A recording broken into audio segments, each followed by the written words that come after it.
기도하겠습니다.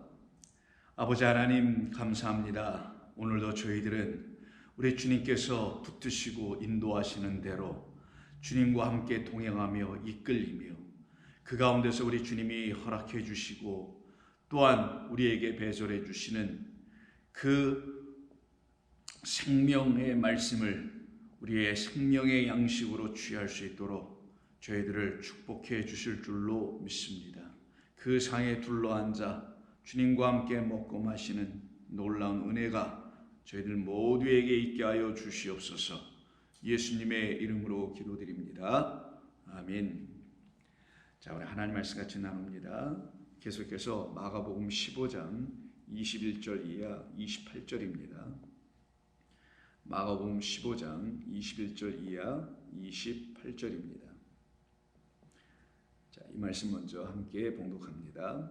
마침 알렉산더와 루포의 아버지인 구레네 사람 시몬이 시골로부터 와서 지나가는데 그들이 그를 억지로 같이 가게 하여 예수의 십자가를 지우고 예수를 끌고 골고다라 하는 곧 번역하면 해골의 곳에 이르러 모략을 탄 포도주를 주었으나 예수께서 받지 아니하시니라. 십자가에 못 박고 그 옷을 나눌세 누가 어느 것을 가질까 하여 제비를 뽑더라. 때가 제3시가 되어 십자가에 못 박으니라. 그 위에 있는 죄패에 유대인의 왕이라 썼고 강도 둘을 예수와 함께 십자가에 못 박으니 하나는 그의 우편에 하나는 좌편에 있더라. 28절은 없습니다. 아멘. 우리는 이 본문의 말씀을 가지고 계속해서 우리 주님께서 이 땅에 오셔서 십자가에 매달려 죽임당하신 그 뜻, 이유가 무엇이었는지를 우리는 성경이 우리에게 증언해 주는 대로 그 말씀에 따라 그 말씀에 또한 이끌려 성령에 이끌려 하나하나 살펴보고 있습니다. 그래서 어제 우리가 함께 살펴봤던 것은 계속해서 이 두 아들을 갖고 있는 아버지에 대한 이야기가 구약에 보면은 요셉을 통하여서도 다시 언급되고 있었음을 우리는 확인해 보았죠. 그 요셉이 애굽에서 낳았던 두 아들, 바로 다름 아닌 첫 번째 아들 므낫세와 두 번째 아들 에브라임이죠. 이 두 아들은 모두 다 하나님의 말씀들을 상징하는 것이며 가르치려고 하셔서 우리에게 요셉을 통하여 주신 두 아들을 말씀하는 것입니다. 그래서 일찍이 저와 여러분들이 함께 나눴던 두 아들의 말씀의 뜻은 단순히 아들 둘을 가진 아버지, 이 세상의 여느 어떤 아버지에 대한 이야기를 하는 것이 아니라 하늘에 계신 우리 아버지 하나님께서는 두 아들, 곧 첫 번째 말씀과 두 번째 말씀이라는 그 아들을 우리에게 보내주셨다라는 것입니다. 우리에게 주셨다라는 것입니다. 그래서 그 두 아들들을 놓고 선물이라고 하는 것이며 이 두 아들은 모두 다 아버지 하나님을 증거하며 증언하는 하나님의 말씀들이라는 두 아들이라는 것입니다. 그런데 첫 번째 아들 곧 맏아들은 우리에게 첫 번째 주신 말씀 곧 율법을 의미하는 것으로서 그 율법은 우리에게 무엇을 증거해 주냐면 우리가 하나님의 재앙과 진노와 심판과 저주 아래 놓여 있다라는 것을 가르치는 아들로서의 말씀이라는 거예요. 그래서 우리 모든 인류는 그 모든 인류들의 그 영혼들은 하나님의 말씀 곧 재앙과 진노와 그리고 저주와 심판을 담은 그 말씀 아래 놓여 있는, 다른 말로 하면 율법 아래 놓여 있다라는 사실을 이 말씀을 통하여 깨달아 1차적으로 알게 되는 것이며 그런 우리들을 하나님께서 그와 같은 저주 아래 놓이게 하게 하시지 아니하고 거기에 계속 머물게 하지 아니하시며 그와 같은 우리들을 하나님께서 원하시는 축복의 말씀을 다시 듣게 해주시는 그 두 번째 아들 곧 복음이라는 은혜와 진리를 담은 생명의 말씀을 우리에게 보내주셨죠. 그 보내심을 받고 이 땅에 오신 분을 그리스도 예수님이라고 하는 거고 그리스도 예수님은 은혜와 진리라는 하나님의 진리의 말씀을 가지고 진리의 말씀으로 또한 우리에게 오신 바 된 그 아들이라는 것입니다. 그 아들을 요셉 이야기 속에서는 에브라임이라고 하는 것이며 그 에브라임이라고 이름 짓게 했던 이유는 그 아들이 포도나무이기 때문에 많은 열매를 맺게 하는 생명나무라는 것을 가르쳐 알려주게 해주시려고, 그는 바로 그 나무, 생명을 주는 많은 열매를 맺게 하는 에브라임이라는 그런 아들이며, 또한 에브라임은 에덴 동산에서 강이 네 갈래로 온 세상을 향하여 흘러갈 때 마지막에 흘러가고 있는 강의 이름도 또한 에브라임이라는 것을 여러분이 아신다면, 그 강은 또한 그 아들 에브라임을 말하는 것이며, 그 아들은 그리스도 예수님을 말씀하는 것이며, 그리스도 예수는 하나님께서 우리에게 진정 주시려고 하시는 하나님의 거룩한 생명이 있고 축복이 있는, 우리를 살려내는 말씀이라는 것을 가르쳐 주려고 하는 것을 우리는 비로소 알게 되는 것입니다. 그런데 이것을 알게 되지 못하고, 이걸 깨닫지 못하고, 첫 번째 아들이란 이 하나님께서 주신 율법이라는 말씀, 우리를 향하여 우리는 이미 저주 아래 놓여 있다라는 것을 고발하고 있는, 그래서 우리 모두는 고발당한 상태가 있는데, 그 고발당한 상태에 있는 우리의 영혼들을 구원하시고 구속해 주시려고 하시는 그 그리스도 예수님으로 말미암아 율법의 말씀, 그것을 진리로 듣지 못하게 되면 여전히 고발 상태, 여전히 감옥에 갇힌 상태, 여전히 죽어 사형받은 상태, 그래서 죽어서 무덤 속에 갇혀 있는 상태라고 하는 거예요.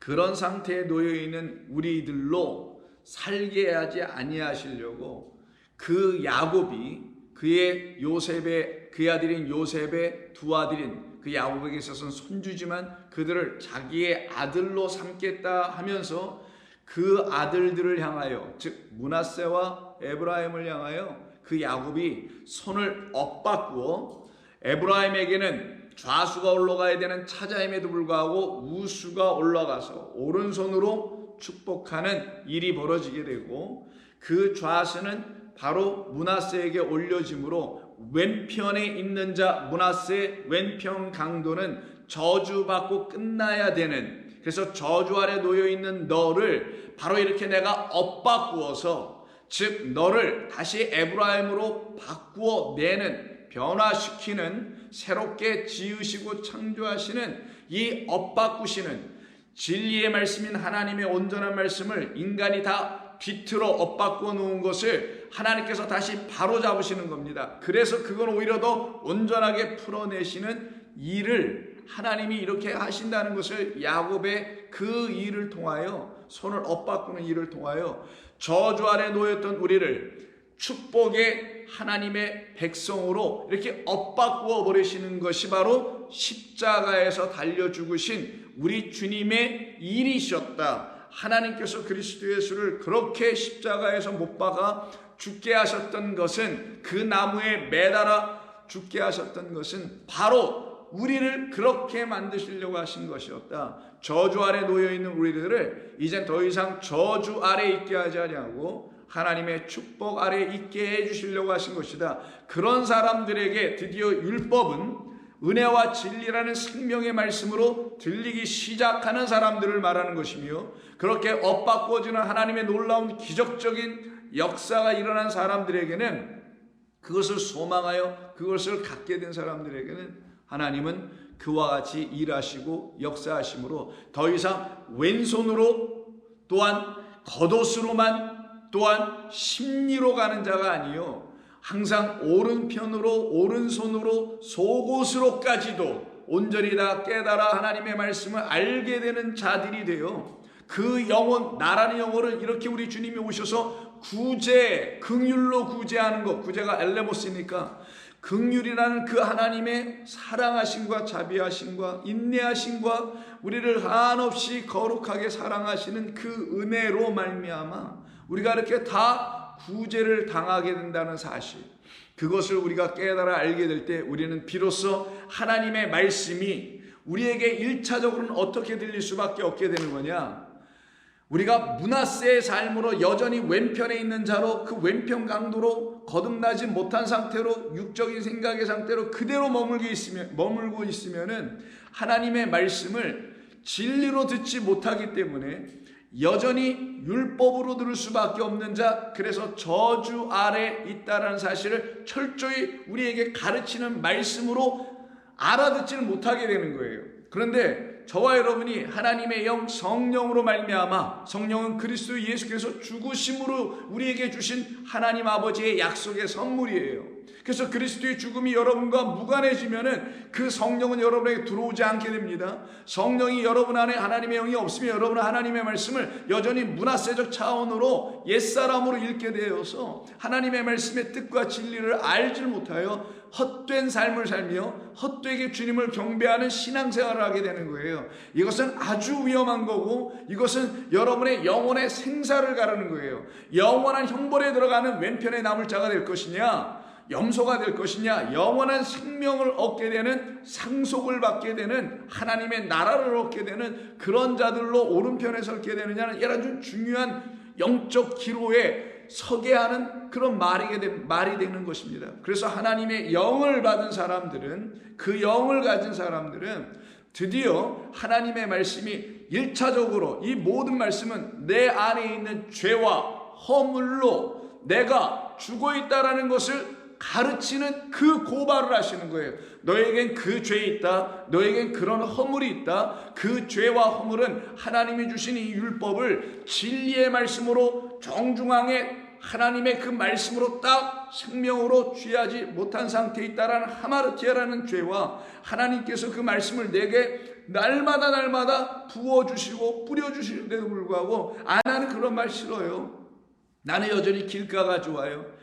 나는 여전히 돌짝밭도 좋고요. 나는 가시덤불 엉겅퀴가 자라는 그런 삶으로 난 그렇게 그냥 내 생각대로 살래요 라고 하는 차원으로 여전히 머물게 있으면 그 하나님의 말씀이 온전히 떨어지질 못하게 되겠죠. 그런 자들을 허물 가진 자들이라고 하는 거예요. 그걸 파랍토마라고 하지 않습니까? 그래서 죄와 허물로 죽어있는 나에 대한 이야기를, 우리에 대한 이야기를, 이 세상에 대한 이야기를, 종교에 대한 이야기를, 교회에 대한 이야기를 하고 있다는 것을 깨달아 알게 해 주시기 위해서 하나님께서 이렇게 율법이라는 말씀을 우리에게 주신 것입니다. 그럼 이 율법의 말씀은 우리에게 어떤 말씀을 주는 거겠어요? 결국은 두 가지의 말씀을 다 주는 거죠.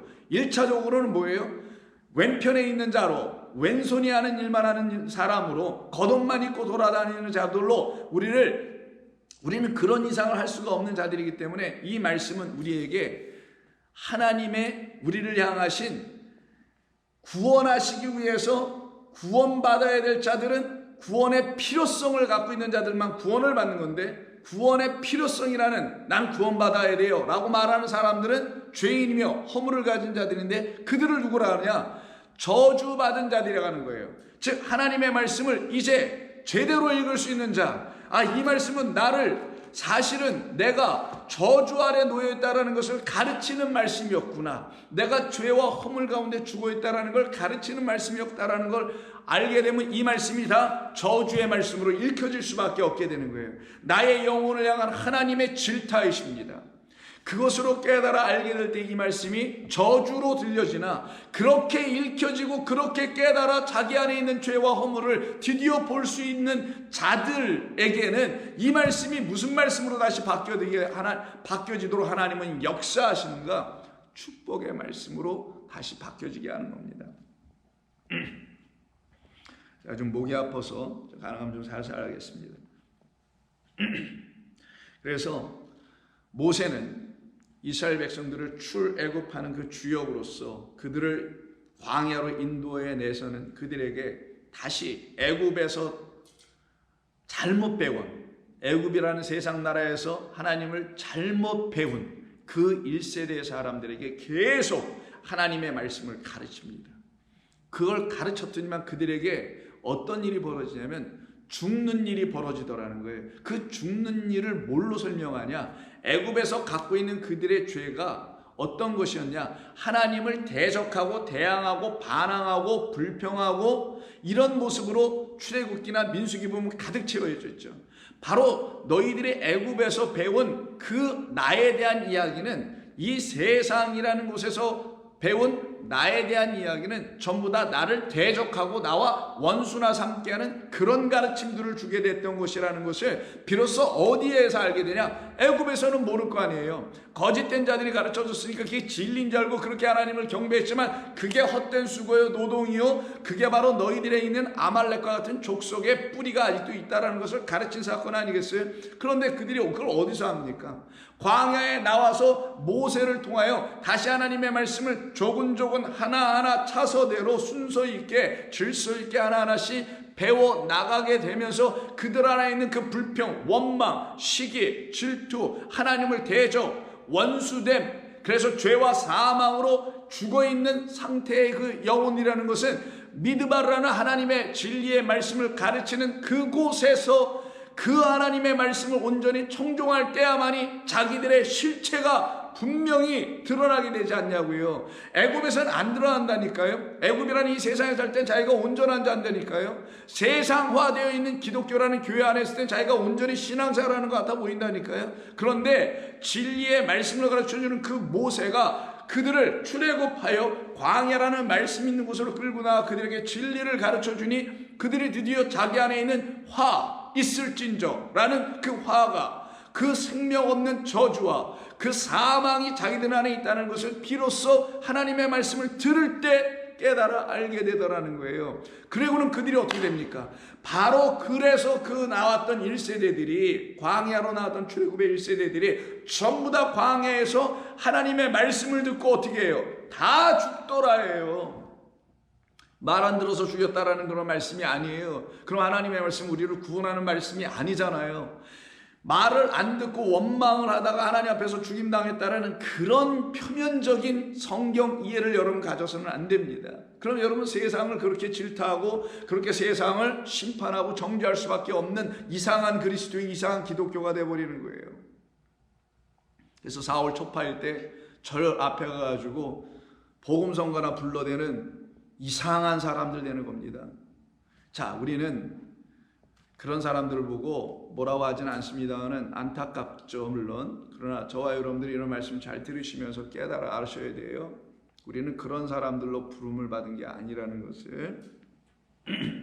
자, 그래서 광야 나왔습니다. 그리고는 하나님의 말씀을 들으니 그들 안에 있는 죄와 사망이 그들과 함께 어떻게 되더라? 다 죽더라. 그게 바로 십자가에서 좌편에 있는, 왼편에 있는 강도가 예수와 함께 죽고 오른편으로 넘어가는 거예요. 이거를 사망에서 생명으로, 저주에서 축복으로, 이 땅에서 낙원으로 넘기게 하시는, 넘어가게 하시는, 그래서 말 그대로 히브리인이 되게 만드는 거죠. 넘어가는 거니까. 그 역사를 이루게 하신 사건이 바로 모세가 신명기라는 말씀을 통하여 백성들을 다시 진리로 가르치고 있는 이야기예요. 신명기 바로 그런 것입니다. 신명기는 출애굽기와는 달리 진리의 말씀으로 이스라엘 백성들을 애굽에서 나오게 하여 광야라는 말씀이 있는 곳, 말씀이 있는 곳은 진리를 갖고 계신 그 분 안에서라는 거예요. 그걸 신약으로 말하면 그리스도 예수 안에서, 구약으로 말하면 여호와 하나님의 말씀 안에서, 그 영 안에서 그들을 다시 가르친 거죠.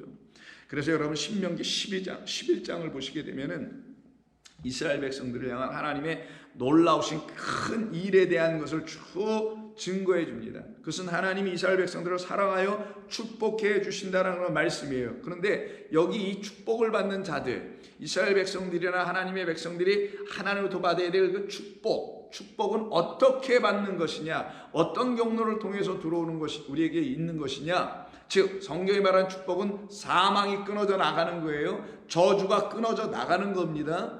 영원한 형벌이 우리에게서 완전히 삭제되는 것을 축복이라고 하는 거예요. 무슨 물질적 축복, 이 세상에 눈에 보이는 축복을 성경 축복이라고 하는 게 아닙니다. 11장 13절에서, 신명기서 11장 13절에서 다음과 같이 말합니다.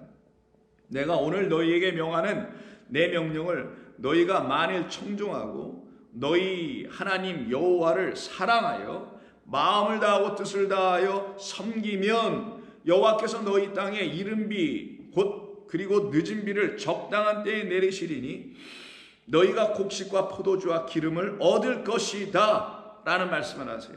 자, 이건 축복의 말씀이죠. 근데 이 축복의 전제 조건이 뭐가 있어요? 하나님의 말씀을, 그 명령을 취합하니까 이게 계명이라 그랬죠.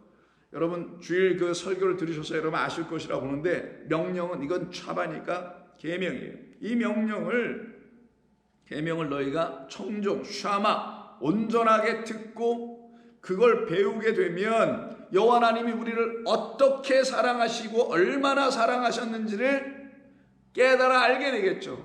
저주 아래 있는 자 그냥 버리면 끝이에요. 그냥 태어나서 핏덩어리 있는 거 그 부모가 돌보지 않고 떠나가 버리면 끝입니다. 죽는 거예요. 그런 것이 바로 우리라는 거예요. 그런 우리를 하나님께서 그렇게 내버려 두지 아니하시고 우리에게 오셔서 우리를 구원해내시고 살려내시는 여호와 하나님의 사랑이 무엇인지를 말씀을 들으면 샤마 청종하면은 알게 되다라는 거죠. 그래서 말씀을 진리로 듣게 될 때에 하나님의 사랑을 알게 돼요. 그러면 우리의 마음이 변화가 일어납니다. 그 마음을 할례 받은 마음, 십자가에서 우리 주님의 할례로 세례로 죽고 살아난 마음, 새 마음이라고 하는 거예요. 그 마음으로 다하고 뜻을 다하여 섬기게 됩니다. 그러면 하나님께서 그 땅에다가 이른비 늦은비를 부어주시죠. 첫 번째 것, 나중 것을 주신다라는 거예요. 첫 번째 비와 나중 비는 다 필요하죠. 씨를 뿌릴 때 내리는 비가 있고, 그리고 씨가 이제 싹이 터서 자라나며 마지막에 열매를 맺게 할 때까지 나중에 내리는 비가 한 번 더 있어야만이 그것이 온전히 자라나겠죠. 근데 비가 딱 2번만 오나요? 세상에 비가 딱 2번만 와가지고 곡식이 이렇게 잘 자랄 수 있을까요? 말이 안 되죠. 그럼 성경에서 말하는 이른비 늦은 비는 이 자연세계에서 말하는 그런 이른비 늦은 비만을 얘기하는 거겠어요? 아니겠죠. 하나님께서 우리에게 흘려 내려주시는 비는 위에서부터 아래로 하늘에서 땅으로 내려오니 아버지 하나님께서 이 땅 우리에게 흘려 내려주시는 무엇? 하나님의 말씀이라는 영이에요. 그래서 이 율법도 하나님의 말씀, 영을 담은 말씀, 이걸 이른비로 먼저 주셔야 이 말씀이 우리 가운데 들어와서 어떻게 해요? 씨로 뿌려진다는 거예요. 그러면 그때 그 말씀이 우리 안에 들어와 있는 그것을 싹을 트게 하려니 또 한 번의 물이 부어져야 되죠. 그때 그 껍질이 쪼개요. 벗겨져 나가는 거예요. 무덤에 문이 부서져 나가는 거고, 굴러져 떨어지고 무덤이 막 쪼개져 나가는 역사가 일어나게 되는 거고요. 우리가 섬겼던, 우리가 잘못 알았던 하나님이라는 그 옛 성전들이 다 무너져 나가게 되는 거예요. 그거를 갖다가 늦은 비의 역사라고 하는데, 그 역사는 성령으로 말미암아 이루어지는 거예요. 성령은 태워 없애버립니다. 쪼개 부숩니다. 성령은 검처럼, 말씀의 검, 성령의 검이라고 하잖아요. 찔러 쪼개기까지 하는 그런 말씀인 거예요. 그래서 부숴버리는 거예요. 껍질을 벗겨버리는 겁니다. 이걸 늦은비라고 하는 거예요. 그 역사가 일어나면 우리는 드디어 3가지를 얻게 되는데, 이 3가지가 무엇이냐? 항상 셋은 하나라는 걸 꼭 기억하시고 들어오시면, 너희가 첫째 곡식과 둘째 포도주와 셋째 기름을 얻을 것이다. 그럼 이걸 다 줄이면 곡식은 떡을 만드는 거고, 포도는 포도주는 만들 거고, 기름 당연히 기름이죠. 뭐겠어요? 이 셋은 항상 성전에서 사용되는 거잖아요. 떡상에 들려 올라가야 될 떡, 포도주 당연한 것이죠. 전제로 부어주는 포도주고, 기름 그 등잔대에 불을 밝히는 건데, 이 떡과 포도주로 오신 분이 누구예요? 내 살은, 이 떡은 내 살이요, 이 잔은 내 언약의 피요 라고 하시는 그리스도 예수를 말씀하죠. 근데 그리스도 예수가 한 인간입니까? 예수님이 당신의 몸을 갖고 얘기한 게 아니잖아요. 우리가 전에도 다 나눴으니까 구체적으로 하지는 않겠습니다만, 그것은 하나님의 말씀을 진리로 이른비 늦은비 이 2비를 통하여 완전히 깨달아 갖게 될 때 우리 안에 있게 된 그리스도 예수는 누구시냐? 그 떡과 포도주는 누구시냐? 마지막에 기름이라는 하나님의 영 성령이다라는 거예요. 더 이상 하나님의 말씀을 이 세상에 가르쳐주는 그런 가르침으로 듣지 않고 배우지 않게 되며, 우리 인간이 우리의 무슨 도덕, 이성, 무슨 겸양, 무슨 상식 이런 수준에서 바라보는 것으로도 취하지 않게 됨을 말하는 거예요. 그걸 갖다 떡을 먹은 자, 포도주 잔을 마신 자, 그리고 성령을 마신 자라고 하는 거예요. 이걸 주신다는, 이게 축복입니다. 그런데 17절에서 보시면 여호와께서 너희에게 진노하사라는 말이 나와요. 왜? 그들의 마음이 미혹을 당해가지고 거짓된 신들을 섬기게 되네요. 거짓된 신을 섬겼다는 건 하나님을 이렇게 가르쳐줬는데, 이 하나님은 버리고 다른 하나님을 가르쳐줘. 하나님이라고 말하는 성경을 그 하나님을 잘못 가르쳐 주는 걸 다른 신들을 섬기게 한다라는 거예요. 여러분, 세상에 수많은 신들이 있으면 되겠어요? 그럼 성경 자체가 문제가 되죠. 그게 아니고 성경에서 단 하나의 여호와 하나님을 가르쳐 주시는 건데, 그 하나님을 다르게 가르쳐, 잘못 가르쳐. 그러면 그 하나님이 누가 되냐? 수많은 다른 신들이 돼버리는 거예요. 그냥 여기선 이렇게 말해, 저기선 저렇게 말해, 이 사람이 이렇게 말해, 이 사람은 또 저렇게 말해. 그래서 다른 신들로 쪼개져 막 수만 갈래의 신들이 만들어지는 걸 다른 신들이라고 합니다. 그럼 여호와 하나님 한 분과 수많은 다른 신들과 이렇게 나눠지는 거예요. 그 신을, 이 세상에 다양한 만신들이 있다는 말이 아니라 여호와 하나님 한 분을 잘못 가르쳐주면 이런 일이 벌어지게 된다는 거예요. 그걸 놓고 16절에서 너희는 스스로 삼가라. 두렵건대 마음에 미혹하여 돌이켜 하나님을 떠나서 다른 신들을 섬기며 그것에 절하지 말라. 만약에 그렇게 되면 너희들은 하나님을 잘못 배우게 된 결과이기 때문에, 그런 일이 일어나면 너희들은 그 하나님이 내려주시는 그 단 한 분의 그 하나님만이 온 세상에 그 한 분만 계신 것인데, 그 하나님이 주시는 그 하나님 주시는 이른비와 늦은비로 곡식과 포도주와 기름이라는 우리 안에 충만해야 될 하나님의 영, 생명이에요. 이 자체가 생명입니다. 그 생명, 빛, 물, 씨, 이 모든 것을 주시는, 당신의 생명을 주시려고 하시는 그분을 못 만난다라는 거예요. 그럼 그게 여전히 저주, 재앙, 화, 사망, 심판 아래 놓여있는 자라는 거예요. 만약 그렇게 되면 어떻게 되냐? 그 하나님을 떠나게 되면 어떤 일이 벌어지겠어요? 위에서는 이른비 늦은비 온다고 했는데, 그러면 그 하나님을 떠나면 이른비 늦은비가 끝나겠죠. 더 이상 오지 않겠죠. 다른 신 없지만 하나님을 잘못 가르쳐서 그 하나님이 아닌 다른 하나님으로 바라보게 되고, 신약 성경을 말하는 다른 복음으로 듣고 다른 영, 다른 예수로 가르쳐버리게 되면 어떤 일이 벌어지냐? 17절 여호와께서 너희에게 진노하사 하늘을 닫아 비를 내리지 아니하여 땅이 소산을 내지 않게 하심으로 너희가 여호와께서 주신 아름다운 땅에서 속히 멸망할까 염려하노라. 그렇게 된다는 거죠. 다시 보세요. 진노가 있습니다. 그리고 진노의 결과로 어떤 것이 우리에게 나타나냐? 하늘이 닫혀져요. 하늘은 뭐예요? 우리에게 생명을 주는 겁니다. 하늘은 뭡니까? 우리의 영원한 초소, 우리가 거기로 들어가야 되는데 그곳이 닫혀버려요. 물이 내려오고 빛이 내려오고 생명이 내려와야 되는 그곳인데 거기가 닫혀. 그러면 사망에게 저주라고 해요. 그럼 땅의 소산, 우리 안에서 일어나야 될 열매 맺힘의 일이 끝나버리고 일어나지 않게 된다는 거예요. 그것을 사망이라고 하는, 그걸 멸망이라고 하는 겁니다. 그래서 너희는 이런 일 당하면 안 되니까 18절 이러므로 너희는 나의 이 말을 너희의 마음과 뜻에 두고 또 그것을 너희의 손목에 매어 기호로 삼고 너희 미간에 붙여 표를 삼으며.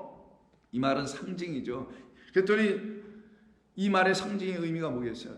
항상 하나님의 말씀이 우리 안에 있도록 하라는 거잖아요. 가장 가까운 우리 어디 안에, 마음에 있도록 하라는 거잖아요. 근데 이걸 마음에 갖게 하라는 뜻으로 이걸 깨닫지 못하고 정말 이마에 팔뚝에 7번 감고 있다가 매어 놓고 하는 이런 일을 감행하더라는 거예요. 사람들은 또 그걸 율법을 겉으로 잘못 읽었다라는 것을 말하는 겁니다.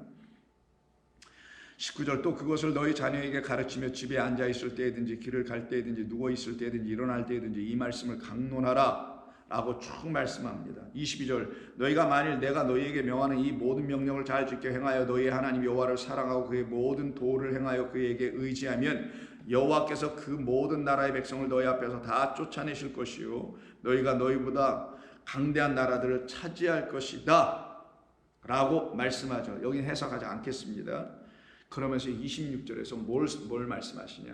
우리가 지금 십자가의 복음의 뭔지를 지금 배우려고 하고 있는 거잖아요. 그 십자가의 복음, 즉 하나님이 왜 우리에게 이런 말씀이라는 것을 주셨는가, 그것도 두 아들로 왜 주셨는가 라는 것을 지금 살펴보고 있는 겁니다. 거기에 대해서 왜 하나님의 말씀을 우리가 청종하고 그 말씀을 진리로 알아들어야 하는 것인가를 가르쳐주는 말씀이 드디어 나와요. 26절입니다. 내가 오늘 복과 저주를 너희 앞에 두나니, 이런 말씀을 하세요. 복과 저주를 너희 앞에 두나니 너희가 만일 내가 오늘 너희에게 명하는 너희 하나님 여호와의 명령을 들으면 샤마에 하나님의 말씀을 난 듣기를 원해요. 나는 그 진리의 말씀을 듣기를 원해요. 라고 하는 자들을 듣는다고 하는 거지, 무슨 텔레비 켜놓고 설교를 듣는다거나 유튜브 틀어놓고 설교를 듣는다거나 오늘 주일이니까 그래도 하나님 말씀을 좀 듣고나 해야지, 예배는 드려야지, 이런 걸 듣는다고 하는 게 아니에요. 여러분, 우리 교인들은 다 아시라 생각하고 높아시면 한 번 더 말씀을 드렸습니다. 다시 보시면 27절에서 여호와의 명령을 드디어 들으면, 성령이 들려주는 대로 들으면 너희들에겐 그 말씀이 복된 말씀으로 들려질 것이요. 근데 만약 그렇지 않으면 그 말씀은 여전히 므낫세적 자손 왼편에 있는 자 저주의 말씀으로밖에 들리지 않는다라는 거예요. 근데 하나님의 궁극적인 목적은 저주의 말씀으로 들리는 게 시작이나 므낫세로 태어나는 게 시작이나, 므낫세는 forget, 의미가 잊어버리는 거니까 사라져버리게 하실 거고, 궁극적으로는 최종적으로는 에브라임으로 우리를 다 만들어 가시는 거잖아요. 에브라임이 되려면 그 둘째 아들인 두 번째 말씀인 이 말씀이 은혜와 진리로 다 바뀌어지게 보여지고 들려져야 되겠죠. 그때 들려지는 우리의 귀가 할례를 받은 거고, 우리의 눈에 그 눈곱 그 안에 있는 비늘이 벗겨지는 눈의 할례가 다 일어나게 돼야 돼야만이 그것이 가능한 거란 말이에요. 그러면 이 말씀이 어떻게 들리냐? 하나님의 은혜와 진리와 생명을 담은 모든 말씀으로 다 다시 보여지게 돼요. 그때 진짜 여러분 하나님의 말씀을 알기 시작하는 거예요. 그때 정말 하나님의 말씀이 입에서는 다나 속에서는 쓰다고 하는 정말 쓰고 단 말씀으로 다시 바뀌어지는 거예요. 그런 역사가 일어나게 되는 거거든요. 28절 그래서 11장 28절 너희가 만일 내가 오늘 너희에게 명령하는 도에서 돌이켜 떠나 너희 하나님 여호와의 명령을 듣지 아니하고 본래 알지도 못하는 다른 신들을 따르게 되면 너희는 저주를 받을 것이다. 그럼 여기서 복과 저주가 분명히 나오죠. 오직 그 한 분이라는 그 하나님, 그 하늘 하나님, 그 하나님 한 분이 유일하신 우리의 하나님이고 창조주시며 우리의 아바 아버지이신데, 그분으로 하나님의 말씀을 듣지 아니하고 다른 어떤 인간들이 가르친 다른 신들로 그 하나님을 바라보게 되면 그 하나님은 바알이 되고 우상이 되고 다른 신들로 전락하게 돼요. 그때 그 다른 신들이 되어버린 그 하나님이 그 다른 신들로 믿고 있는 이 인간들에게 어떤 일을 행하시냐? 나는 너와 상관이 없다. 나는 너와 무관하다. 너는 내 백성, 내 자녀들, 내 자식들, 아들들이 아니다. 그래서 내가 너에게 줄 내 떡은 없다. 그래서 스로보게니아 여자가 그 귀신 들린 자기 딸을 고쳐달라고 우리 예수님께 왔을 때 그 상에서 먹는 그 떡을 자녀들에게 주시는 것이 마땅하지만 자녀들이 안 되어 있는 나, 개 같은 나에게조차도 상에서 떨어지는 거라도 먹어야 되지 않겠습니다라는 그 자녀들과 함께 먹는 떡, 그 상 위에 있는 그 떡을 함께 먹을 자와 먹지 못하는 자 이렇게 나누어지고 있음을 깨달았던 여자가 그여졌다는 거예요. 그래서 예수님께서 내 믿음이 너를 구원하였도다. 너에게 준 그 진리의 말씀, 계시된 말씀, 그 믿음이 너를 구원하고 있구나. 지금 내 딸이 그 병에서 놓여졌느니라. 가라. 풀려지고 해방되고 완전해지고 거룩해지는 거예요. 그때. 근데 그렇지 아니한 자들은 어떻게 되냐? 여호와 하나님의 말씀을 청종하지 않고 자기의 생각대로 하나님의 말씀을 읽으려고 하는 거죠. 성령을 구하지 않습니다. 그들은 성령을 어느 때 구하냐? 무슨 기적이나 행하고 무슨 권능이나 행하려고 하는 목적으로 성령을 도깨비 방망이처럼 쓰려고 구하는 자들에게서는 하나님과 아무런 상관없어요. 그래서 그들은 그들의 신들을 따라가게 돼서 이른 비 늦은 비를 갖지 못하니 저주야. 그게 바로 생명을 얻지 못하니 떡과 포도주와 기름을 갖지 못하니 그럼 먹을 게 없고 마실 게 없는데 죽는 것은 어떻게 해요? 그걸 저주라고 하는 거예요. 나는 내 백성, 내 자녀들에게, 내 식탁에 둘러앉은 내 자녀들, 그들에게 나는 이걸 주신다는 거예요. 그러시면서 바로 이 하나님의 말씀으로 세워져서, 하나님의 말씀으로 세워져서 그 말씀을 선포해야 될 성전을 세우는 곳을 성경은 산이라고 하는데, 대표적으로 여러분 시몬산이잖아요. 모리아산, 이런 산들이지 않습니까? 그 산의 이야기를 여기서 끌고 들어오십니다.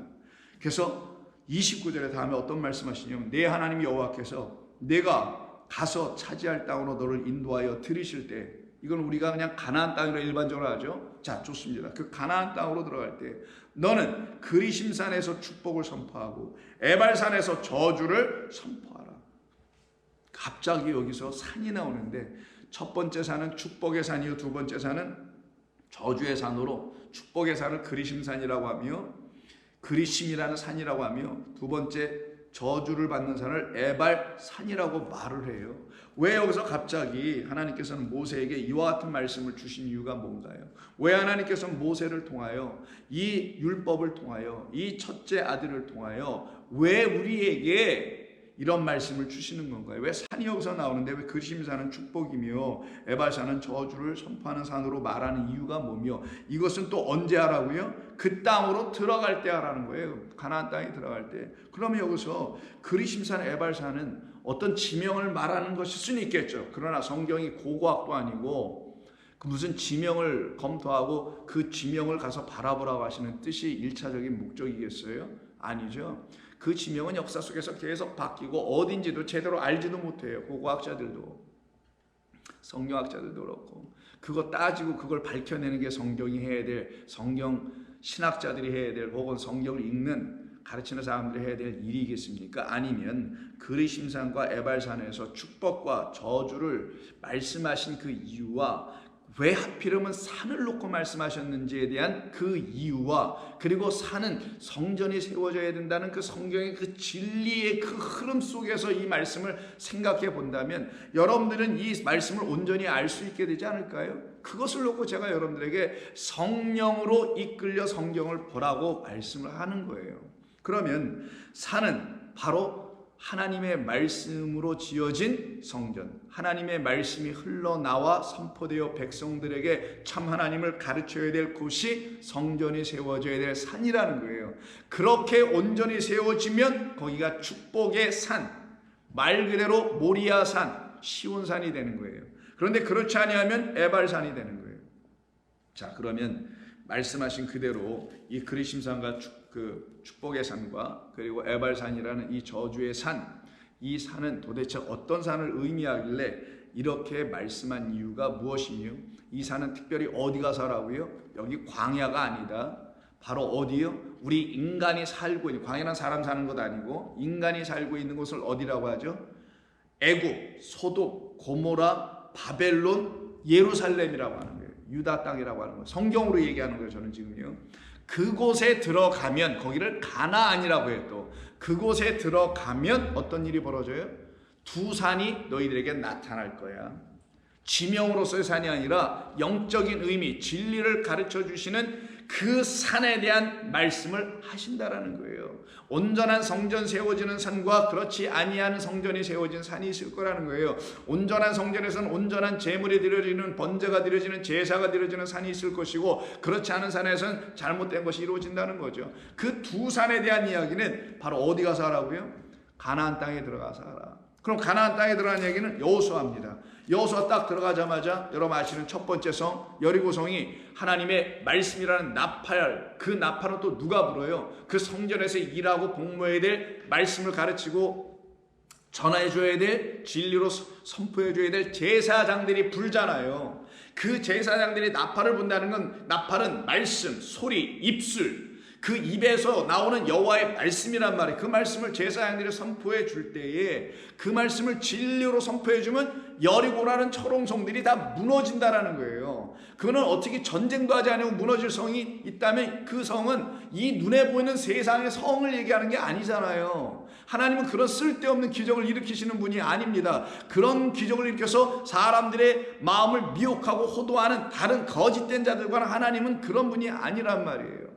자, 그런데 그렇다면 그 성은 보이지 않는 다른 차원의 성을 말하는 거죠. 눈에 보이는 세상의 성은 박격포로 부수든 미사일로 부수든 뭐 이렇게 해야 되는 거지만 말씀으로 부서져야 될 성이라면 바로 그게 저주 아래 여전히 머물러 있는 그 성, 큰 성, 바벨론이요, 애굽이요, 소돔이요, 고모라가 세워져 있는 큰 성, 곧 예루살렘이 있는 그 큰 성이 무너져야 된다는 걸 말하는 거예요. 그때 그걸 어떻게 무너뜨리시냐? 하나님의 말씀이 선포될 때, 그것도 어떤 말씀으로? 우리를 새로 짓게 하는 말씀. 그래서 7번의 나팔이 부러지죠. 7번 도는 거고, 그래서 그 나팔로 완전히, 말씀으로 완전히 무너져야 될 거룩하지 못한 성, 하나님의 말씀으로 온전히 지어지지 않은 상태의 옛 하늘과 옛 땅, 곧 첫째 하늘과 첫째 땅이라는 눈에 보이는 삶으로 여전히 살아가고 있는 우리의 육신적 삶으로 있는 우리라는 성, 우리가 하나님의 거룩한 성 처소 이어야 되는데 그렇지 아니한 상태의 그 성들을 완전히 무너뜨리는 걸 여리고성의 무너짐이라고 하고, 그때 우리가 완전히 옛것이 후패에 떠나가게 되며 우리 안에는 하나님의 말씀이 들어와서 우리를 완전히 점령하는 여호와의 전쟁이 일어나게 되고, 그 전쟁의 끝에서는 참된 평화, 안식이 이루어지는 거예요. 왜? 여호와 하나님이 이기셨으니까 너는 염려하지 말라, 걱정하지 말라, 두려워하지 말라. 내가 너희에게 평안을 주노라 하신 그 평강은, 안식은 오직 승리하신, 내가 세상을 이겼노라고 하신, 세상이 나를 이겼다고 말씀하신 바로 우리 하나님의 승리를 말하는 거거든요. 그래서 여리고성 떠나갑니다.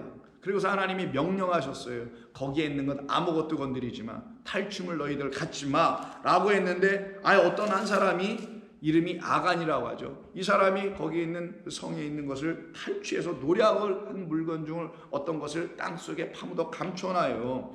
그게 바로 여호수아 7장 21절, 내가 노략한 물건 중에 시날산의 아름다운 외투 한 벌과 은 200세겔과 그 무게가 50세겔이나 되는 금덩이 하나를 보고 탐내어 가졌다라고 하는 이 아간이 갖고 있는 이것으로 말미암아 아이성을 무너뜨리는 전쟁에선 완전히 실패하고 완전히 패배하게 되죠. 그래서 그들의 패배가 뭔지를 가르치고 그들의 승리가 뭔지를 가르치는 거잖아요.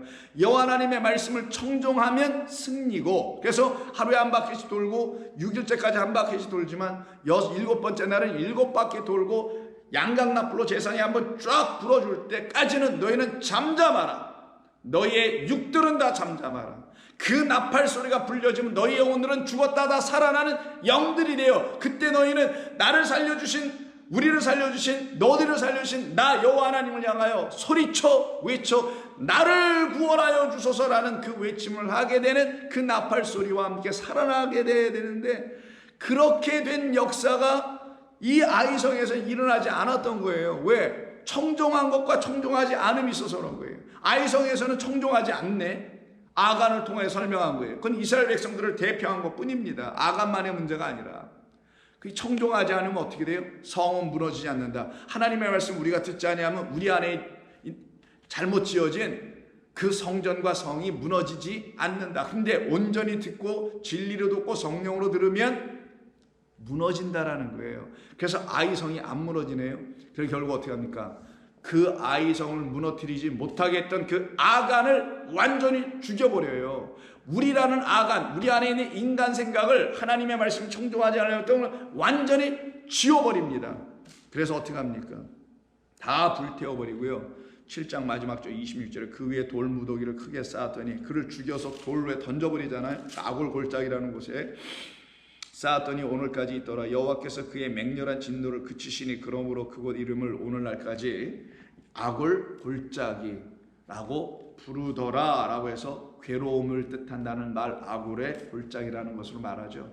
그래서 이 모든 말씀은 우리에게 그런 진리를 가르쳐 주는 거란 말이에요. 그 이후에 드디어 아이성을 가서 점령하라고 여호와 하나님께서 여호수아에게 말씀하시면서 두려워하지 말라, 내가 그 성을 너희에게 맡겨줄 테니 너 걱정하지 말고 와서 그들을 제거하라는 거예요.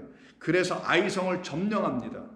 중략하고 8장 29절을 보면 그 아이성에 한 왕이 있을 거 아니에요. 그 아이성은 바로 하나님의 말씀을 청종하지 않는 자, 하나님의 말씀을 거부하는 자, 하나님의 말씀을 듣지 않는 그 대적하는 자, 곧 우리의 옛 모습이에요. 그 우리의 죽지 않았던 그리스도와 함께 십자가에 죽는 그 은혜와 영광과 사랑과 하나님의 자비와 그 역사가 일어나지 않은 상태가 아이성을 놓고 얘기하는 겁니다. 하나님의 말씀을 진리로 듣지 못하는 상태의 아이성은 곧 저와 여러분의 옛 모습을 말하는 거고, 거기에 왕은 누구겠어요? 저와 여러분이겠죠. 그래서 29절 결국 아이성을 점령하고요, 아이성의 그 왕을 잡습니다. 29절 그가 또 아이성의 왕을 저녁 때까지 나무에 못 박아 달아놓습니다. 해질 때 명령하여 그의 시체를 나무에서 내려 그 성문 어귀에 던지고 그 위에 돌로 큰 무더기를 쌓아 놓습니다. 자, 보실까요? 이때 성문이라고 합니다. 성문 어귀. 아이성이니까 성문 어귀가 뭐예요? 입구라는 거예요. 옛날 말을 써주면 어려운데 성문의 입구에다가 성은 뭐예요? 성은 뭐라고 하면 성의 문이 뭡니까? 성으로 들어가는 통로죠. 그 성이 지금 근데 어떻게 됐어요? 하나님의 말씀을 듣지 않는 성이니까 사망으로 살아가고 있는 자들이 있는 곳이 아이성이죠. 그래서 생명은 없고 사망만 있다는 걸 알려주려고 그 성에다가 아이성의 왕을 잡아 입구에다 잡아서 바로 매달아 놓고요. 돌로 그 앞을 성문의 입구를 어귀를 다 돌로 그냥 막아버렸어요. 왜 이렇게 한 걸까요? 이 성은 어떤 성이라고 알려주려고 한 거예요. 완전히 사망으로 말미암아 갇혀 있는 성이다라는 걸 알려주는 것 아니겠어요? 그리고 이것을 가만히 보면은 성은 이렇게 성곽이 쭉 있잖아요. 그리고 그 입구를 돌로 딱 닫아버렸네요. 그럼 이 성은 무덤이 됐다라는 거잖아요, 지금요. 그리고 그 무덤 앞을 뭘로 막아요? 돌로 막네. 마치 예수님의 시신이 무덤 안으로 들어왔을 때 돌로 막아놓은 것처럼 그 돌로 이렇게 딱 막아버려서 큰 무더기로 입구를 막아버린 상태로 언제까지? 그것이 오늘까지 있더라라고 말을 하네요. 그럼 이 성은 단순히 성이 아니라 무덤이라는 거예요, 무덤. 그래서 제가 여러 번에 걸쳐서 전에도 성을 얘기할 때 무덤으로 설명해 드린 적이 몇 번 있지 않습니까? 그래서 이 성문은, 이 아이성은 결국 하나님의 생명의 말씀을 듣지 못하는 그 성이니 여기가 사망의 음침한 골짜기요, 여기가 바로 무덤이라는 거예요. 그곳에 지금 아이성의 왕이 던져져 죽어지는 겁니다. 그 안에서 잡혀 죽습니다. 근데 이때에 바로 좀 전에 신명기서 여러분 11장에서 읽을 때 너희 29절에서 뭐라 그랬어요? 너희를 인도하여 그 땅에 들어가게 되면 그리심산에서 축복을 선포하고 에발산에서 저주를 선포하라 그랬죠. 그래서 바로 30절에 다시 여호수아 8장에 오셔서 30절 보면은 그때 여호수아가 이스라엘의 하나님 여호와를 위하여 에발산에서 한 제단을 쌓고요. 이런 일이 벌어져요. 그러면 에발산, 그리심산에 대한 이야기가 나오겠네요. 그래서 이 땅에 들어와서 에발산에서 저주, 그리심산에서 축복을 선포하라고 하는 그 말씀의 뜻을 드디어 깨달아 알게 된 거예요. 그러면 축복의 산은 두 산이 있고 두 성으로도 설명한 거죠. 산으로 설명할 땐 그리심산이 축복의 산이요, 또 성으로 설명할 때는 여리고성이 축복의 성이고, 심판과 저주를 받은 산은 에발산인데 그 성을 또 성으로 그 에발산을 말하면 그곳이 바로 어디냐? 아이성이에요. 그래서 에발산과 아이성이 하나의 짝으로 저주를 상징하는 곳이었고, 그리고 그리심산과 여리고성이 축복의 산과 성으로 이렇게 짝을 이루게 된 것으로 사실은 신명기서나 여호수아가 다 똑같이 말씀하고 있는 것이라는 걸 우리는 알 수가 있게 되는 거예요. 이 이야기는 결국은 우리 주 예수님께서 오신 이 땅에 매달리셨던 그 바로 예루살렘이죠. 거길 애굽이라고 소돔이라고 하지 않습니까? 그곳이 바로 시온산이었죠. 그 시온산은 예루살렘 성이에요. 그래서 시온산과 예루살렘 성이 또 짝으로서 어떤 성이냐? 저주 아래에 있는 성이라는 거예요. 저주 아래에 있는 산이기도 하고, 그 성, 그 산에서 우리 예수님이 죽임당하시는 이야기가 신약에서의 이야기인 거예요. 그리고 돌로 큰 무더기를 쌓고 입구를 막았다 했죠. 그리고는 여호수아가 여호와 하나님을 위해서 제단을 쌓는데, 여러분 제단을 쌓려면 어느 산에서 쌓는 게 맞겠어요? 저주의 산에서 쌓는 게 맞겠어요? 상식적으로 생각해 보십시다. 한번 그냥 우리 일반적인 생각, 사람 생각으로, 우리 사람 생각으로는 이거 그리심산이란 축복의 산에서 이거 제단을 쌓아서 하나님께 드려야 되는 게 아니야? 라고 생각하겠죠. 이걸 사람 생각이라고 하는 거예요. 이걸 육적 생각이라고 하는 겁니다. 성경은 우리 인간의 생각과 완전히 다른 이야기를 한다니까요. 내 생각은 너의 생각과 다르고 내 뜻은 너의 뜻과 다르다라고 하시는 이사야 말씀 그대로예요. 그래서 여기서 에발산은 축복의 산이 아니고 저주의 산인데 왜 여기서 제단을 쌓지? 더 나아가 31절 보면 더 그런 생각이 더 들어옵니다. 이는 여호와의 종 모세가 이스라엘 자손에게 명령한 것과 모세의 율법책에 기록된 대로 쇠 연장으로 다듬지 아니한 새 돌로 만든 제단이라. 이걸 어디다 싼다고요? 세운다고요? 에발산 저주의 산에다가, 저주를 받는 그 산에다 세운다네요. 그리고는 여호와께 번제물과 화목제물을 드리고요. 이런 일이 벌어지네요. 그럼 왜 에발산에서 하게 하신 건가? 뜻이 있어서 그렇죠. 에발산은 저주를 받을 수밖에 없는 우리들을 향하여 가르치고 있는 첫 번째 산이에요. 첫 번째 아들이고 첫 번째 주신 말씀이고요. 그 에발산관에서 아이성이 함께 들어가죠. 그럼 아이성은 뭡니까? 하나님의 말씀을 온전히 가르치지 못하는 성을 말하는 게 아이성 아니겠냐고요. 그 아이성에 누가 죽어요? 아이성의 진짜 왕, 그 유대인의 진짜 왕으로 지금 죽임당하시는 분은 누구?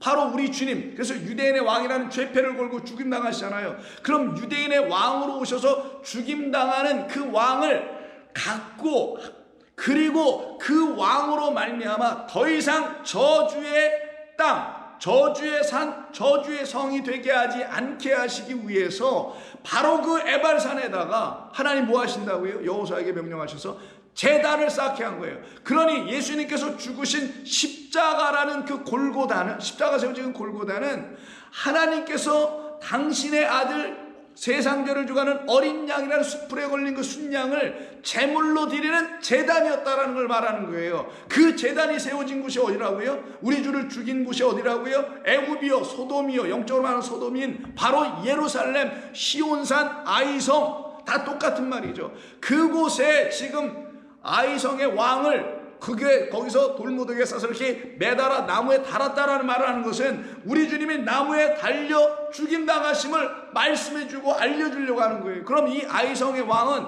우리 예수님을 말하려고 하는 것이라는 걸 금방 알 수가 있게 되며, 그 예수님이 바로 이 땅에 오셔서 하나님의 어린 양으로 죽임당하셨다라는 것을 알게 해주는 거며, 그 어린 양의 죽음을 한 번도 그 예수라는 그 하나님이 보내신 어린 양으로 받아내지 못했던 그 아이성에게 그 어린 양을 지금 주고 있는 겁니다. 그래서 아이성의 그 왕을 그 성 안에다가, 성 안에서 죽는 것으로 하는 것이며, 그리고 그곳에서 곧바로 에발산 위에다가 제단을 쌓게 하는 이야기를 성경은 이렇게 여호수아를 통해서 가르쳐 주신 것이에요.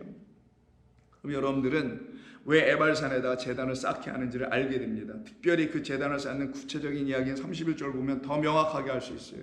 여러분 아시다시피 제단을 쌓을 때는 돌을 연장으로 다듬은, 그래서 네모나게 예쁘게 만들어서 높이 쌓아올리게 하는 그런 사람 생각과 힘으로 짓는 것이 아니라 연장으로 쓰지 않은 돌들, 그러냐면 울퉁불퉁한 돌들을 갖고 쌓아야 되니 얼마 못 쌓죠. 많이 쌓지도 못합니다. 그렇게 하라는 그대로 모세의 율법책에 기록된 대로 쇠 연장으로 다듬지 아니한, 그 건축자들이 다듬어서 쪼개요, 버리는, 그래서 네모나게 만든 돌만 가지고 돌성전 세운 그 돌들은 다 무너져서 지금 어떻게 된다라는 거예요. 그게 다 무너져 가지고 바로 그 입구 성을 꽉 틀어 막았다라는 거예요. 왜? 여기로 더 이상 들어가지 못하게 하려고 한 거예요. 왜? 여기는 사망이니까. 그 사망의 자리에 우리 주님 오셔서, 우리 주님 보내어줘서 거기서 죽임 당하셨고 거기에 틀어 막은 겁니다. 며칠까지? 사흘까지는 틀어 막아놔요. 왜? 사흘 이후에 3일길 가시고 부활하여 나오셔야 되니까 그때까지는 그 돌, 무너진 돌들로 돌 위에 돌아남지 않은 그 거짓된 성전을 다 무너뜨리고 막아버린 거예요.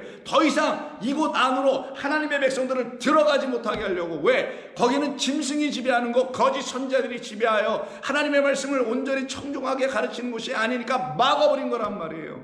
그리고는 그곳에다가 에발산이다 라고 말씀하며, 여기가 에발산이야, 여기가 저주의 산이야, 우리의 저주를 대신 지고 오신 우리 예수님께서 죽임당하신 이곳이야 라는 걸 깨달아 알게 해주려고 온전한 제단 세우시는 이야기가 곧바로 붙는 거예요. 그 저주의 산, 하나님의 온전한 제단이 아직 한 번도 세워지지 못하고 헛된 제단만 세워놓고 맨날 시와 절기와 때만 되면 제사나 드리고 하는 그런 제단으로 쓰여진 그 제단은 다 혁파해버리시고, 우리 하나님께서 당신의 어린 양, 그 유월절의 어린 양 예수님을 통하여 그를 산제물로 우리에게 주시려고, 당신이 받으시려고 에발산에서 여호수아를 통해서 제사 드리게 하는 겁니다. 건축자들이 다듬은 그 돌이 아닌 그들에 의해서 쪼개져 나간, 계속 볼품없고 깨어져 있는 그런 돌 가지고 다시 짓게 하는 새로운 성전, 새로운 성전 안에 들어갈 새로운 제단. 그래서 여기 어떤 말씀입니까? 다듬지 아니하는, 연장으로 새 연장으로 다듬지 않은 새 돌로 만든 제단이라, 그게 저와 여러분 안에 있어야 될 그리스도의 거룩한 희생 제물로 우리에게 드려지는, 우리에게 건네주시는, 선물로 주시는 제단인 거예요. 그때 여기 새 돌이라고 했는데 새로운 돌이겠죠. 근데 원래 이건 새로운이라는 단어로 번역하면 안 되고요. 이것은 샬렘이라는 단어예요. 샬렘. 벌써 냄새가 나죠? 샬롬, 여러분 아시는 그 말을 만들어내는 같은 어근 샬람에서 나온 말을 가지고 샬렘이라고 한 것인데, 이걸 새로운이라고 번역을 했지만 이건 새로운이 아니라 샬람의 뜻 여러분 아시죠? 성전을 어떻게 할 때 쓰는 거죠? 샬람은 벌써 답을 드렸네. 성전을 짓고 완공하여 봉헌식, 낙성식을 할 때 쓰는 말, 하나님께 다 지구는 드릴 때 쓰는 말이죠. 그래서 이 단어 샬람은 다 이루다. 우리 주님 다 이루었도다라고 말씀, 다 이루어졌도다. 우리 안에서 성전 다 새롭게 그리심산이라는 성전으로 지으시기 위해서 에발산이라는 아이성에 오셔서, 이 세상에 오셔서, 예루살렘 시온산에 오셔서 죽임당하시고, 우리라는 이 거짓된 아이성들 안에 오셔서, 에발산 안에 오셔서 새로운 제단을 세우셔서 죽임당하신 그 제물, 세상죄를 주간 어린 양이 저와 여러분 안에 제물로 주어졌다는 사실을 알게 하는 것. 그래서 새로운이 아니라 완전한, perfect, 아니면 온전한, holistic, 이런 의미예요. 이거는 완전한, complete, 다 이루어진. 그래서 새로운 돌이 아니라 이루시는 돌. 돌은 아벤, 하나님의 아들이란 뜻이죠. 하나님의 뜻을, 하나님의 원하심을, 그의 소원을 다 이루시는, 그의 손은 우리를 저주에서 속량하여 거룩한 하나님의 의를 가진 구속받은 백성, 축복의 백성으로 넘기게 하시는 거죠. 그것을 이루시는 우리 주님은 다 이루실 주님, 완전하게 이루신 주님이에요. 그래서 당신으로 말미암아 이루어져야 되기 때문에 당신이 제물 되어드리는 거예요. 그 제물을 갖다가 번제물 제바흐라고 하는 것이며, 그 안에서 여호와께 번제물을 드렸다. 제바흐, 번제물로 오시는 건 어린 양 하나밖에 없어요. 모리아 산에서, 그 산에서 잘못했으면 그 산이 저주의 산으로 영원히 남을 수밖에 없었던 그 산에서 하나님께서 어린 양, 숯불에 올린 그 순양 주시지 않았으면 여전히 에발살 될 수밖에 없는 그곳에서 하나님께서 아브라함의 그 손에 있는 칼을 멈추게 하시고 그 산을 그리심산으로 바꿔버리지 않습니까? 그리심산에는 누가 있기 때문에 항상 우리를 축복하시는 하나님의 새로운 말씀, 그 어린 양 예수가 주시는 말씀, 그가 우리에게 물피 성령으로 번제물로 드려지고, 또한 하나님과 우리를 화목하게 하는, 하나님을 사랑하게 하고 하나님 우리를 사랑하셨다는 걸 알게 하는 그 화목으로 다시 바뀌는 화목제물 만드시는 거잖아요. 그래서 번제물로 드려진 그분만이 우리를 완전하게 하고 온전하게 하시고 거룩하게 하시고 다 이루시는 것이다라는 거예요. 그래서 화목제물의 단어도 샬람에서 나옵니다. 똑같이 다 이루셨다, 완전하게 마치다, 건물을 다 짓다, 성전을 봉헌하다, 이런 때 쓰는 거란 말이에요. 그래서 화목제물의 단어는 샬렘이라고 합니다. 자음은 다 똑같아요. 신, 라멧, 맴이니까. 그래, 여러분, 성경은 이런 말씀들을 하고 있다는 사실을 여러분들이 하나하나씩 깨달아 알아가게 될 때 여러분들은 그 말씀 안에서 생명을 얻기 시작하는 겁니다. 큰일 났네. 제가 준비한 거는 무지 많은데 이제 굉장히 조금밖에 못했지만 시간은 많이 지나가서 여러분들이 너무 길어지면은 말씀을 잘 이해를 못하고 또 길을 잃을까봐 저는 날마다 그런 게 좀 염려가 되고 걱정이 되는데, 그래서 가급적이면 길게 하지 않으려고 하는데도 하나님의 말씀이라는 게 그렇습니다, 여러분. 이걸 대충 볼 수가 없어서 그러는 거예요. 그럼 피상적으로 겉으로만 읽고, 그렇게 읽게 되면 역시 쓸데없는 말만 하고 끝나게 될 수밖에 없기 때문이죠. 그래서 자꾸만 이게 길어지게 되는데, 그래도 좀 해보겠습니다. 할 때까지는 여기까지 일단 끝을 내더라도, 다 못 끝내더라도 해보죠. 그리고는 여호수아가 거기서 32절에서 율법을 이스라엘 자손에게 목전 앞에서 그 돌에 기록을 해요. 그럼 그 돌, 어떤 돌? 완전한 돌이라 했죠. 새 돌이 아닌 다 이루는 돌, 그 에벤 에셀로 오신 우리 주님, 그 산돌로 오신 우리 주님, 건축자들이 보는 모퉁이에 우리 안에서 다시 머리 기초돌이 되어주실 새 성전을 세워주시는, 그래서 더 이상 아이성이 아니요 이제는 여리고성이 되며 그리고 이제는 축복의 산 그리심산이 되게 하시는 그 말씀으로 다시 우리에게 써준다라는 거라서 그 돌에다가 말을 하나님의 율법을 쓰고 있는 겁니다. 이런 행위들을 왜 했겠어요? 다 뜻이 있어서 그러는 거잖아요. 저와 여러분 안에 말씀이 되어 오신 분이 누구? 생명의 말씀으로 오신 분이, 말씀 육신이 되어 오신 분이 우리 주님이라는 걸 알려주려고 그러는 거잖아요. 그럼 저와 여러분 안에 하나님의 말씀이 이 신비에 다 새롭게 쓰여져야 되겠죠. 예레미야 31장에 있는 것처럼 내가 이제 너희들에게 이 말씀 다시 안 가르칠 거야. 너희들의 겉으로 듣게 하는 그런 말로 안 가르치고 너희들의 마음에 다 써줄 거다라고 말씀하지 않습니까? 그때 그 써주는 말씀을 새 언약이라고 하죠. 바로 똑같습니다. 그리고는 33절 온 이스라엘과 그 장로들과 관리들과 재판장들과 본토인뿐만 아니라 이방인까지 여호와의 언약궤를 맨 레위 사람 제사장들 앞에서 궤 언약궤입니다. 언약궤는 말씀이 있는 거예요. 그러니까 나무로 만들었죠. 그래서 말씀나무, 생명나무로 상징하는 거예요. 그 생명을 주는 그 많은 열매를 맺게 하는 그 생명나무에 말씀이 있는 언약궤 좌우입니다. 좌우에 반반씩 세워놓습니다. 절반은 그리심산에서 절반은 에발산에 섰으니 이는 전에 여호와의 종 모세가 이스라엘 백성에게 축복하라고 명령한 대로 함이라. 그래서 신명기서 11장 29절에 있는 그대로 그 땅에 들어가면 이렇게 해라고 한 그대로 하는데 뭐 하라고? 목적은 어디 있다고? 에발산. 그 에발산이 아이성이고 예루살렘이고 소돔이고 고모라고 애굽이고 이 세상이고 저와 여러분이었는데 그곳에서 심판과 저주와 심판 아래 놓여있는 우리를 그 저주에서 끝을 내게 하고 그곳에서 우리에게 하나님의 영원한 제물인 그리스도 예수를 넘겨주는 새로운 제단이 세워지는 그곳으로서의 왕이 되어 죽임당하신 그가 그 성 안에 입구에 갇힌 자처럼, 무덤 안에 갇힌 자처럼 죽임당하는 이야기를 하신다는 것을 비로소 알게 된다면 이것이 축복이구나. 이 일은 바로 저와 여러분이라는 우리를 위해서 하나님께서 이렇게 하신 것이구나. 그런 말을 모세가 이렇게 백성들에게 들려주고 성경이 우리에게 이렇게 들려주고 제가 여러분들에게 이걸 다시 강론하여 들려주게 될 때 저와 여러분의 마음 안에서 하나님의 뜻을 비로소 조금씩 알아갈 거 아니겠냐고요. 그걸 놓고 34절에서 그 후에 여호수아가 율법책에 기록된 모든 것대로 축복과 저주하는 율법의 모든 말씀을 낭독하여 가르쳐줬다는 거예요. 이 일이 역사되고 나타나게 되는 겁니다. 그때 저와 여러분 안에서 어떤 일이 벌어지겠어요?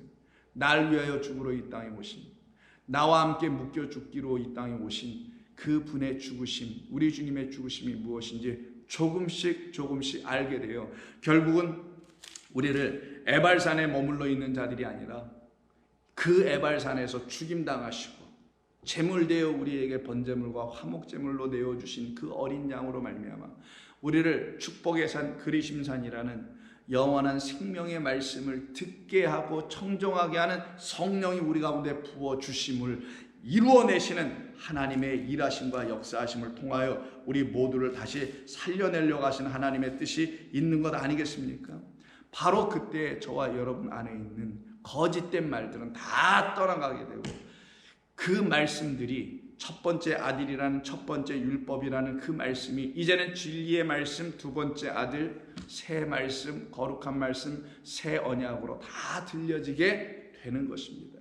그것을 놓고 십자가에서 우리 주님이 그 일을 위하여 나무에 달린 자로 죽임당하셨다라고 가르쳐 우리에게 증거해 주는 것입니다.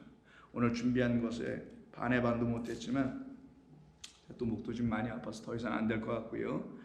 내일 계속 이 말씀 나누며 또 그 다음날 또 나누고 또 하나님께서 나누라 하실 때까지 나누다가 우리 서로 함께 듣다가 하나님 오라 하시면 죄인 오라 하실 때 가면 되는 거죠. 그와 같은 은혜가 저와 여러분 모두에게 있기를 부탁합니다. 기도하겠습니다.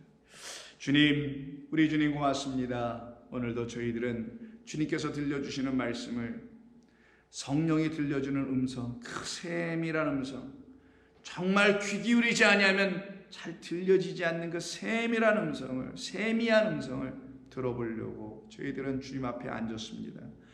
우리 주님은 저희들에게 날마다 좋은 것으로 축복해 주시기에 오늘도 저희들에게 가장 좋은 꼴로 먹여주시고 아버지의 그 거룩한 음성을 들려주신 줄로 믿습니다. 성도들로 이 말씀을 성령께서 다시 가르쳐 주실 때 깊이 깨달아 알아갈 수 있도록 축복해 주옵소서. 우리 주님 점점 깊이 알아갈 수 있도록 도와주옵소서. 예수님의 이름으로 기도드립니다. 아멘.